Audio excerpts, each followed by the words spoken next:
मैंने बंदूक पकड़ी, हथियार उठाया और जब गोलीबारी हुई मैं हिली तक नहीं।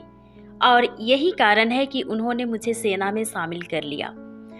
मैंने सारी ट्रेनिंग पूरी की और मुझे फ्रंट लाइन पर भेजने के लिए तैयार किया गया ताकि मैं मर सकूं। हेलो, मेरा नाम है अमंडा और मैं एक मुस्लिम देश में एक मुस्लिम परिवार में पैदा हुई थी।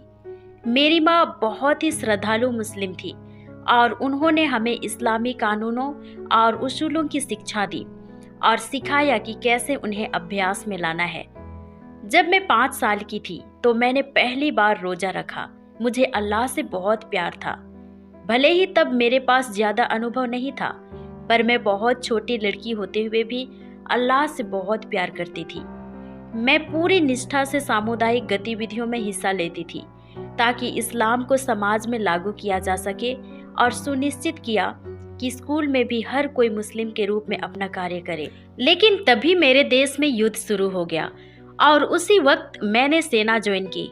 काफ़ी कम उम्र में, लेकिन सरकार को फर्क नहीं पड़ता था कि आपकी उम्र क्या है। उन्हें बस ये चाहिए था कि आप बंदूक पकड़े और अगर गोली चलाते वक्त बंदूक के झटके से आप करीब 1 मीटर से दूर नहीं गिरे तो आपको सेना में भर्ती कर लेते थे।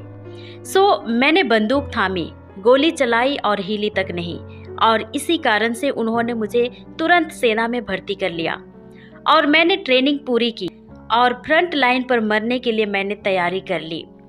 आप सुने ही होंगे कि बहुत सारे युवा आत्मघाती हमले करते हैं। ये सच है क्योंकि वे सच में मानते हैं कि उनका जो भी मानना है वह सच्चा है और यह कि अल्लाह वास्तव में एक सच्चा ईश्वर है। और अगर मैं इस कहानी को संक्षेप में कहूँ तो मुझे अपने देश से भागना पड़ा। रीजन बहुत सारे थे और मुझे अपने देश से किसी सुरक्षित यूरोपीय देश पहुँचने में 6 महीने लग गए, जहाँ मैं सुरक्षित रह सकूं और किसी और देश की नागरिकता के लिए आवेदन कर सकूं।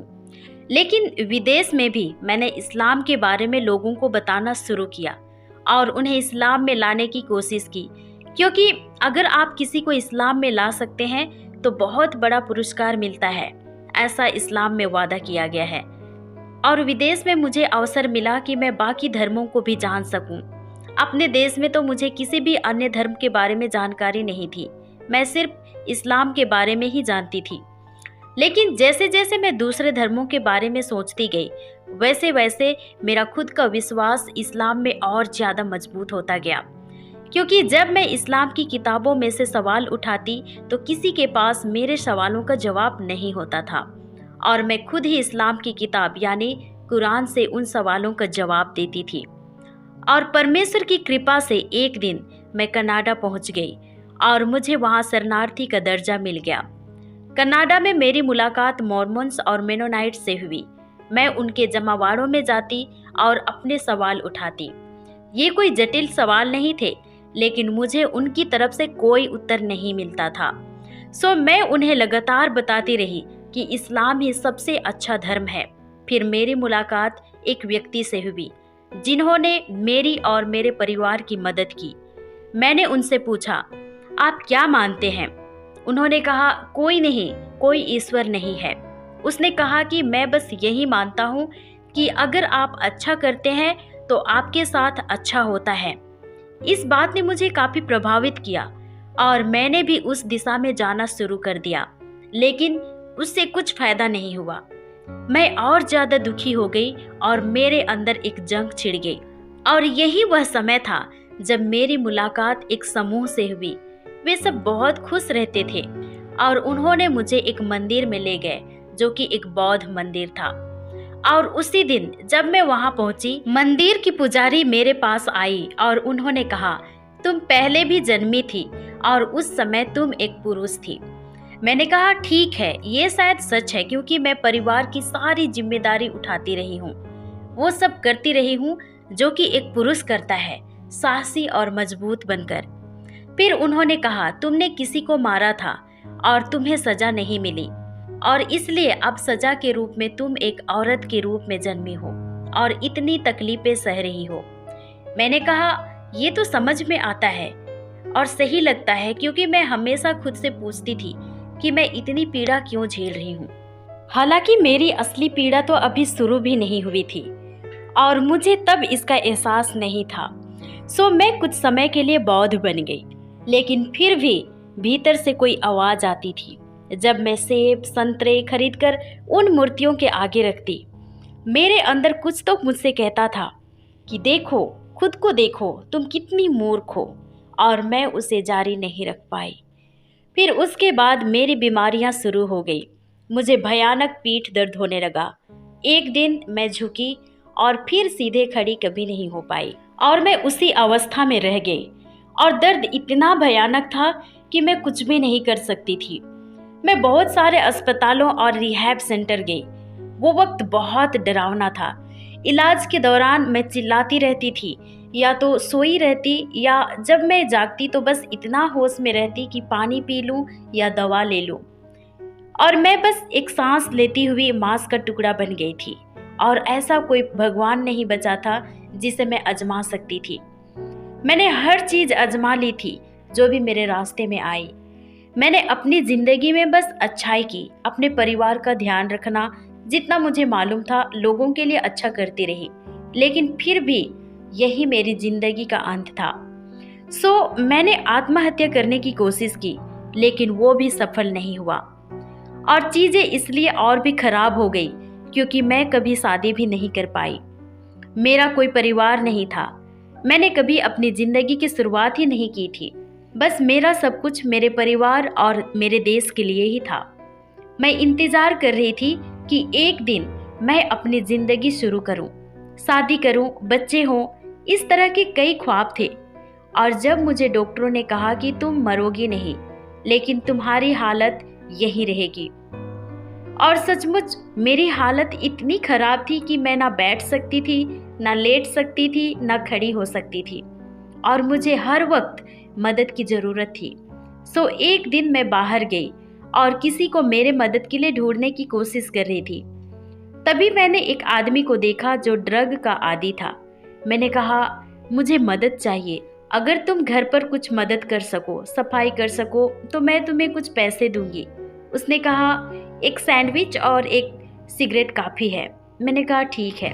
फिर हम मेरे घर की ओर जाने लगे और उस समय उसने कहा, क्या तुम्हें डांस करना पसंद है? मैंने कहा, अरे मुझे तो हमेशा से डांस करना बहुत पसंद रहा है। उसने कहा, यहाँ लोग फ्री में डांस करते हैं, तुम हर शाम आ सकती हो वहाँ, जहाँ वे हर रविवार को डांस करते हैं। मैंने कहा, ठीक है। रविवार को मैं वहाँ गई। मैं अंदर गई। वहाँ लोग सच में डांस कर रहे थे, गा रहे थे और आराधना कर रहे थे। और किसी ने मुझसे कहा, चर्च में आपका स्वागत है।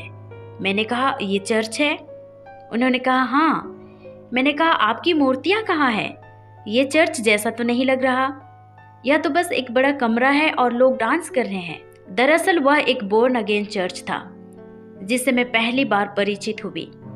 मैं चर्च में गई और बेशक मैं डांस नहीं कर सकी, बस फर्श पर बैठी रही। और आराधना के अंत में मैंने परमेश्वर से प्रार्थना की, प्रभु मुझे तुम्हारा नाम नहीं पता, बस भगवान या प्रभु जो भी हो, अगर आप सच में कुछ हैं तो मुझे खुद को दिखाओ, अगर नहीं तो बस ये सब कुछ खत्म, क्योंकि मेरे लिए कोई और रास्ता नहीं है। मैंने मार्केट में मौजूद हर धर्म आजमा लिए हैं, मैंने हर डॉक्टर को आजमा लिया है, मैं तो बस एक मांस का टुकड़ा रह गई हूँ। इस जीवन का उद्देश्य क्या है? और फिर जब मैं घुटनों में आकर रो रही थी, अचानक मैंने एक रोशनी देखी। वो बहुत तेज थी, बहुत तेज। मैंने कहा, ये कौन है? ये कौन है? और फिर उसने कहा, मैं यीशु हूँ।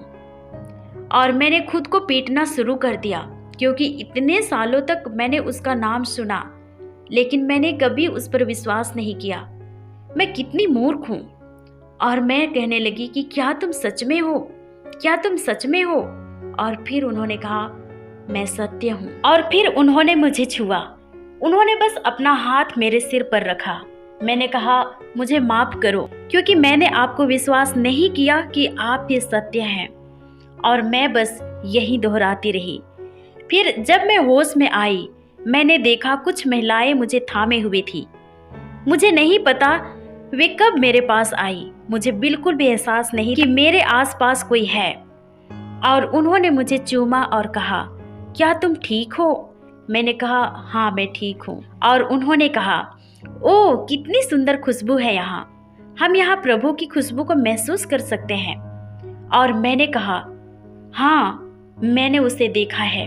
फिर उन्होंने मुझे खड़े होने में मदद की और मैं सीधे खड़ी हो गई। अब मुझे कोई दर्द नहीं था और तब से लेकर आज तक मैं कभी हॉस्पिटल नहीं गई, सिवाय उस समय जब मुझे बच्चे को जन्म देना था। और उस दिन मैं खुद से चलकर घर आई। मैं अब सोना नहीं चाहती थी, मैं बस खड़ी रहना चाहती थी, कुछ करना चाहती थी। मुझे लग रहा था जैसे मुझे एक नया जीवन मिला है। और अब मैं अपने आप को आईने में देखती हूँ कि मैं कितनी सीधी खड़ी हूँ। मेरा चेहरा अलग हो गया था, लेकिन फिर भी एक हफ्ते तक मुझे कुछ समझ में नहीं आ रहा था कि मेरे साथ क्या हुआ था। मुझे लगने लगा कि मैं पागल हो गई हूँ। मैं कंफ्यूजन में थी कि ये कैसे हो सकता है, ये क्या हो रहा है। और फिर बहुत सारी बुरी बातें मेरे साथ होने लगी, जैसे मेरा घर जल गया। लेकिन मुझे याद है कि मैं आईने के सामने बस खड़ी रहती थी और कहती थी कि मैंने उसे देखा है, मैंने उसे देखा है, मैं ठीक हो गई हूँ, मैं ठीक हो गई हूँ। मेरे शरीर में अब कितनी ताकत है, अब मुझे जीवन के लिए एक नई आशा मिली है, मुझे अब फिर से एक जीवन मिल सकता है। और हालांकि मुझे पता था कि मैं एक सिपाही के रूप में ट्रेन हुई हूँ, पर यह अनुभव किसी भी युद्ध से ज्यादा भयानक था, क्योंकि इसके बाद मेरे लोग मेरे रास्ते में आने लगे, यूनिवर्सिटी के प्रोफेसर और वो सभी मुस्लिम लोग जिन्हें मैं जानती थी। और इस तरह मैं बस अचानक मुस्लिम लोगों से घिर गई, जो मुझे उस चमत्कार के बारे में बोलने से रोकना चाहते थे जो मेरी जिंदगी में हुआ था। लेकिन मैं बार बार इसे लोगों के बीच में दोहराती रही, और शायद आप यकीन ना करो, पर यहाँ तक कि रविवार को भी जब मैं वापस चर्च जाना चाहती थी तो एक मजबूत शक्ति मुझे रोकती थी।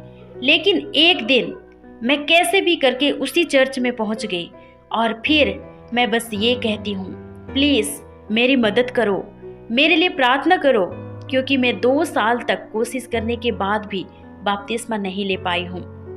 और इसके बाद हर बार जब उन्होंने कुछ योजना बनाई, कुछ बुरा हो गया, जिससे मेरा बपतिस्मा रोक दिया गया। यह एक बड़ी संघर्षपूर्ण प्रक्रिया थी, लेकिन मैं सिर्फ यही कहती रही कि मैंने उसे देखा है, मैंने उसे देखा है, वह सत्य है।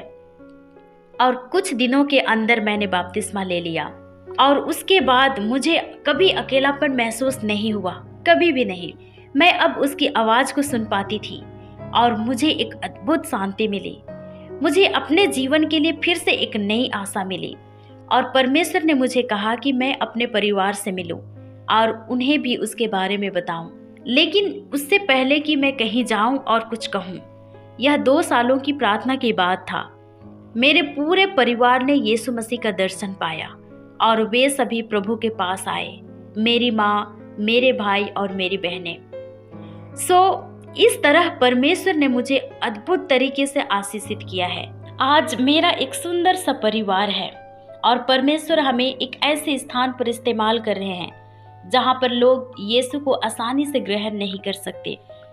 आज मैं अपनी गवाही के माध्यम से कहूंगी कि कोई तो है जो आपसे बेहद प्यार करता है, वो आपके जीवन को बचा सकता है, और उसका नाम है यीशु, और जिसकी जरूरत आज पूरे संसार को है।